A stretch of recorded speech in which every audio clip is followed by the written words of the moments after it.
Kata Khalid apa itu? Ini racun yang paling dahsyat, paling kuat di Persia, nggak ada orang kemudian cicipi kecuali mati.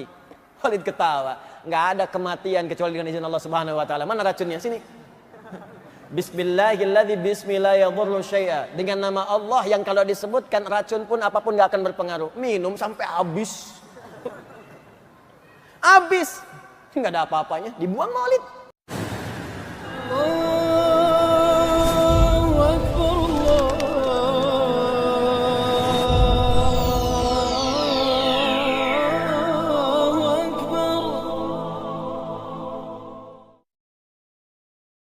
Pernah disantuni oleh beliau.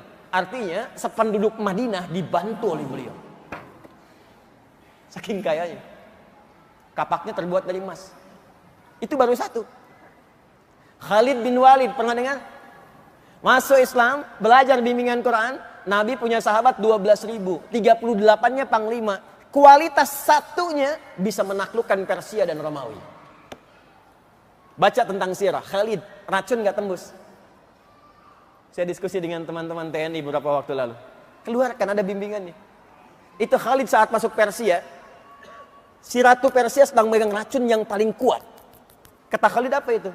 Ini racun yang paling dahsyat, paling kuat di Persia. Nggak ada orang kemudian cicipi kecuali mati. Khalid ketawa. Nggak ada kematian kecuali dengan izin Allah Subhanahu wa taala. Mana racunnya? Sini.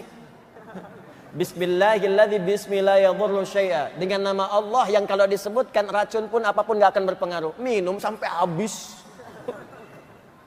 Habis. Nggak ada apa-apanya, dibuang Maulid. Apa komentar Ratu itu? Kata orang ini, kalau semua pasukan jenderal-jenderal muslim seperti ini, maka sudah tidak akan ada yang bisa menandingi sedunia ini.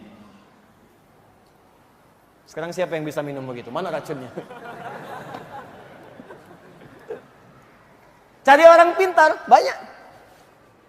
Makanya saya sering katakan khazanah ilmu sekarang itu kan warisan dari masa Islam. Ya. Dan kita tidak boleh menyalahkan orang sekarang kalau dia pintar, karena dia belajar. Dia ambil saripatinya, dia praktekkan. Kita tidak mengembalikan ke situ. Silahkan cek penemuan-penemuan sekarang. Itu kalau Anda telusuri, kembali lagi ke masa keemasan itu. Pesawatkah, atomkah, aljabarkah, geometrikah, kembali ke situ. Bahkan sabun yang kita pakai tiap hari, itu penemunya itu dari orang Islam. Ya. Bukan orang Islam biasa. Ya. Yang terfokus pada pengetahuan, terinspirasi oleh Al-Quran. Saya bisa katakan pada Anda ini si fulan. Ibnu Sina, Al-Kindi, Al-Farabi, Al-Ghazali, Al-Khawarizmi, Al-Battani. Itu semua siapa? Pak, Ibu, tidak banyak orang tahu, silahkan baca sejarahnya. Mereka yang dari kecil usia 7 tahun sudah diminta orang tuanya mengerjakan 2 hal amanat Nabi. 1, sholat. Yang kedua, menghafal Quran. Hafal Quran. Ini ternyata, kalau kita maksimalkan betul petunjuk ini dalam hidup, dari Al-Fatihah sampai dengan An-Nas, ada petunjuk yang membuat kita bisa tenang dan senang. Boleh jadi, maaf, kenikmatan hidup ini belum kita rasakan sempurna, karena petunjuknya belum kita hadirkan, dan belum kita praktekkan dalam kehidupan. Sekarang, semua itu ada di sini. Tapi kan gak bisa Pak kemana-mana bawa ini. Ibu mau belanja, petunjuk menawar dalam Al-Quran. Lama. Bapak mau rapat, petunjuk berkah dalam rapat, cari. Kelamaan. Ya. Bagaimana cara yang paling mudah? Lihat seperti Nabi pernah mengajarkan. Lihat seperti Nabi pernah mendidik sahabat-sahabatnya, sehingga mereka menjadi mulia seperti di kemudian hari, dan jadi khairu ummah. Inilah kesaksian langsung dari sahabat Utsman bin Affan, Ali bin Abi Thalib radhiyallahu taala anhuma ketika menerima informasi dari Nabi. Informasi ini disampaikan ke kita oleh Al-Imam Al-Bukhari, ya, lewat kitabnya Sahih Al-Bukhari, Kitabul Jami, nomor hadis 4719. Ya.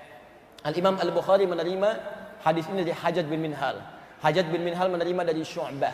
Syu'bah menerima dari Alqamah bin Marsad. Alqamah bin Marsad menerima dari Sa'ad bin Ubaidah. Sa'ad bin Ubaidah menerima dari Abu Abdurrahman As-Sulami. Abu Abdurrahman As-Sulami menerima dari Utsman bin Affan dan Ali bin Abi Thalib radhiyallahu taala anhuma dari Nabi sallallahu alaihi wasallam qaal khairukum man ta'allamal Qur'ana wa 'allama.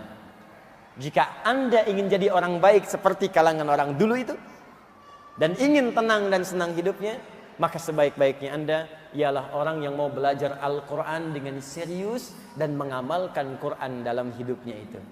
Cara paling mudah, maka turunlah keterangan di firman Allah Subhanahu wa taala, fokus, alih-alih kita capek. Dan ini tidak salah. Membawa mushaf ke setiap tempat yang suci dan benar. Kenapa tidak kita hafalkan dan tanamkan Quran dalam jiwa kita? Sehingga kita bisa bawa kemanapun dan jadi bimbingan dalam kehidupan kita. Maka turunlah kemudian tawaran di Quran surah ke-54 ayat 17, ayat 22, ayat 32 dan ayat ke-40. Kita masuk pada intinya. Quran surah 54 ayat 17, ayat 22, ayat 32, ayat 40. Walaqad yassarnal Qur'ana lidzikri fahal mim muddakir. Saya baca terjemahannya dengan cukup singkat.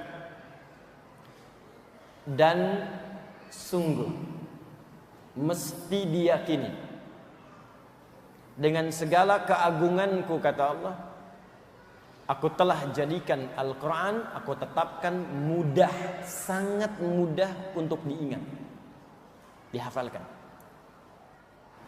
Fahal mim muddakir, maka jika aku sudah jamin itu mudah untuk diingat, dihafalkan, adakah di antara anda yang mau mengingat dan menghafalkannya? Ini tawaran dari Al-Quran. Kata Allah, alih-alih engkau capek, aku mudahkan. Saking mudahnya, aku jamin semua kalangan tanpa batas bisa menghafalkannya. Dan itu sudah terbukti sekarang. Pernah lihat anak kecil hafal Quran? Sekarang bukan cuma anak kecil. Saking mudahnya Allah tunjukkan, yang lumpuh otak hafal, yang kata manusia tak bisa melihat hafal. Saya lebih senang menggunakan kosakata yang Allah berikan kenikmatan kepadanya sehingga tak mampu melihat maksiat dalam hidup. Ya, hafal. Yang sepuh hafal. 80 tahun hafal Quran ada. 90 tahun hafal Quran ada. Ya, tanpa batas Bu, Pak. Dia Anda jangan pernah mengatakan begini, susah, faktor U. Bukan usia, usaha. Karena itu Allah jadikan Quran turun itu kurang lebih selama 22 tahun. Kan Nabi usia 40 tahun kan pertama kali menerima. Tambah 20 berapa? 62. Jangan lihat nabinya, di situ ada Abu Bakar, ada Umar, ada Abdullah bin Abi Umi Maktum yang lebih sepuh dari Nabi. Artinya mereka menghafal Quran itu dalam kondisi sudah sepuh, Pak, Bu. Itu kan orang Arab, Ustadz, hafalin KUHP. Yang bahasa Indonesia. Apa setiap orang Indonesia hafal KUHP? Hafal undang-undang dasar bahkan? Hafal pasal-pasal? Belum tentu. Di orang Arab pun gak semua orang Arab bisa hafal Quran, Pak. Gak semua. Dia yang mau sungguh-sungguh bisa hafal. Beo Bekasi bawa ke Mekah, ajarin Al-Fatihah, hafal. Unta Arab diajarin gak akan bisa. Ya bukan karena gak bisa bicara atau yang lain, ini filsafat bahasa saja. Karena tak mau usaha gak mungkin. Jadi semua diberi kemudahan. Ini tidak berlaku hukum Arab atau non-Arab. Nggak berlaku. Pernah dengar kisah Abu Jahal hafal Quran? Tidak. Abu Lahab turun surah Al-Lahab. Tapi belum tentu Abu Lahabnya hafal Quran. Belum tentu. Jadi kalau Anda tidak menginginkannya, kalau Anda bahkan bertentangan dengannya, mustahil Anda bisa menghafalkannya. Tapi poinnya, aku jadikan mudah, kata Allah, Quran bisa dihafal. Dari sejak zaman Nabi sampai tanpa batas. Yang tak melihat ada Abdullah bin Abi Umi Maktum. Yang anak kecil ada Ibnu Abbas, ada Ibnu Omar. Yang anak remaja sampai dewasa pemuda ada Ali bin Abi Thalib. Yang kalangan ke atas dikit ada Utsman bin Affan. Anda pedagang, Anda pengusaha, Anda orang kantoran, Utsman sama.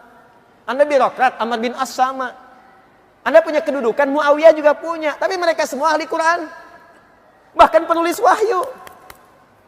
Maka saya tanya pada Anda, sesibuk apa Anda? Punya kedudukan sebesar apa? Anda telah menaklukkan apa? Muawiyah itu presiden dulu, hafal Quran, penulis wahyu. Anda telah mimpin apa? Kesibukan apa yang menghambat Anda untuk jadi ahli Quran? Saya usaha, Ustadz, sekaya apa Anda? Abdurrahman bin Auf kapaknya terbuat dari emas. Anda siapa? Mas Afsep, Mas Joni, Mas Cepi? Jadi saya mau katakan bahwa Quran itu tanpa batas, Pak. Semudah-mudahnya. Mau pengusaha, maaf. Mau diplomat, birokrat, punya kedudukan. Mau ustadz, mau ibu rumah tangga, silahkan. Aku mudahkan semudah-mudahnya. Yakin? Siap? Nah, kalau sudah siap, kalau sudah komitmen, maka motivasi awalnya kata Allah, mesti sesuai dengan tuntunan yang telah Allah tetapkan dalam Al-Quran. Jadi kalau Qurannya ingin jadi hudan, begini caranya. Karena nanti banyak orang menghafal Quran tapi nggak jadi hudan. Karena salah menghafal, Pak, Bu. Demi Allah saya katakan, tolong catat ini ya nasihat saya. Kalau Anda titipkan anak-anak Anda menghafal di tempat-tempat hafalan, termasuk di pesantren, tolong cek cara menghafalnya. Apakah jadi hudan atau tidak? Karena banyak sekarang orang yang hafal Quran, hafal surat-surat tertentu, tapi nggak jadi hudan dalam hidupnya. Penghafal Quran penipu, ada. Penghafal Quran preman, ada. Penghafal Quran pemalsu ayat, ada. Penghafal Quran tukang bolak-balik ayat, ada. Masa hafal qul huwallahu semua agama sama? Berarti suratnya nggak menjadi hudan dalam dirinya. Jadi ada banyak orang sekarang menghafal Quran, cuma caranya keliru, nggak jadi hudan. Di penghafal Quran itu Allah tidak melihat berapa juz yang ia hafalkan sampai dia wafat, tapi melihat apakah Quran itu jadi petunjuk dalam hidupnya atau tidak. Ini yang dimaksudkan Quran surah 35 ayat 32. Dari sini kita mulai, kita masuk pada bagian yang ketiga tentang bagaimana merumuskan cara hafalan yang benar. Maulaya salli wa sallim daiman abada